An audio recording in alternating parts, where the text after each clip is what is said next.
Welcome to the President's Diary, where we take a look at His Excellency Dr. Mohamed Irfaan Ali's week of activities. His Excellency started his week by hosting a breakfast reception at State House for the world-famous yoga guru and spiritual master known as Sadhguru. Sadhguru, who is spearheading the Save Soil movement, signed a memorandum of understanding with the government of Guyana on soil cooperation before making a presentation on the importance of soil sustainability. The science and philosophy that backs the thought behind the movement is tremendous. It is not just a fairy tale movement or a fairy tale idea. There is great science and philosophy behind the Save Soil movement. The founder of the Aisha Foundation was on a one-day visit to Guyana. He was accompanied by popular Trinidadian soca artist Machel Montano, who is also a practicing yogi. Vice President Dr. Bara Jagdeo and several other government officials, the Indian High Commissioner to Guyana, and members of Sadhguru's delegation were also at the breakfast.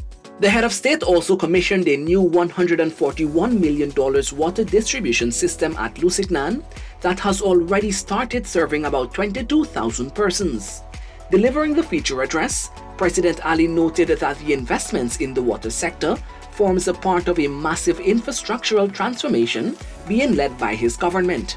He said the aim is to have 100% treated water coverage on the coast and 100% potable water coverage in the hinterland. Since we came back into office, we have spent $6.2 billion.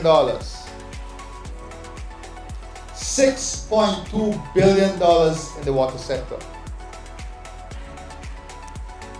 And over the next 2 years, we have earmarked $11 billion to be expended in this sector.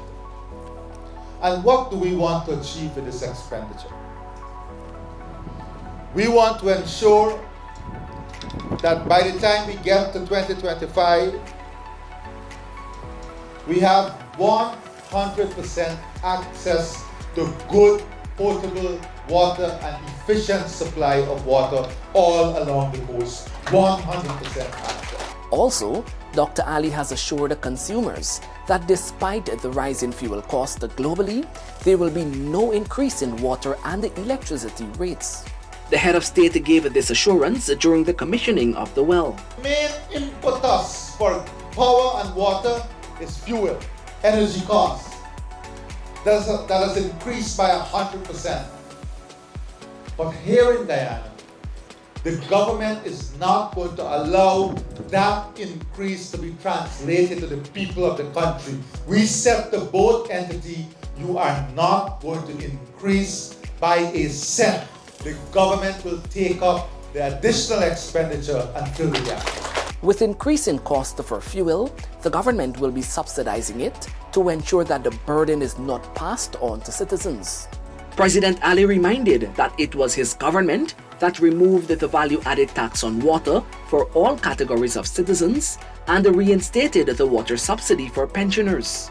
Not only did we remove the VAT and reinstate the subsidies for pensioners, but we went a step further and reduced the tariff even at a time when the entity was making a loss by 5% to ease the burden that you were facing because of what was happening with COVID.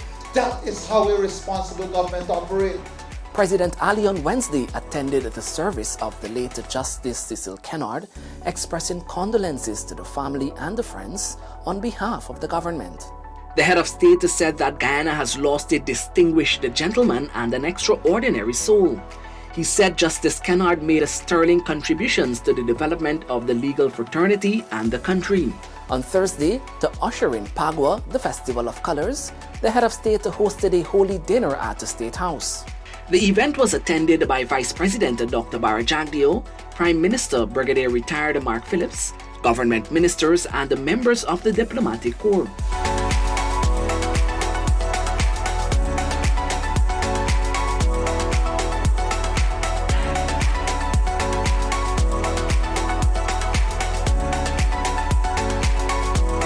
In line with President Ali's One Guyana vision, he took part in Phagwah celebrations on Friday. This is a festival of many colors. Can you imagine how boring the festival would have been with one color? The beauty of the festival is the colorful nature that it brings out. And so too is our world. Our world is a colorful place. Our country is a colorful place. And the beauty about it is when the fusion of the colors come together in joy and happiness. He was joined by First Lady Arya Ali, Prime Minister Brigadier Retired Mark Phillips, former President Donald Ramotar, Minister of Foreign Affairs and International Cooperation Hugh Todd, and the members of the Diplomatic Corps. This has been the President's Diary, where we took a look at His Excellency Dr. Mohamed Irfaan Ali's week of activities. Thank you for watching and do join us again next week.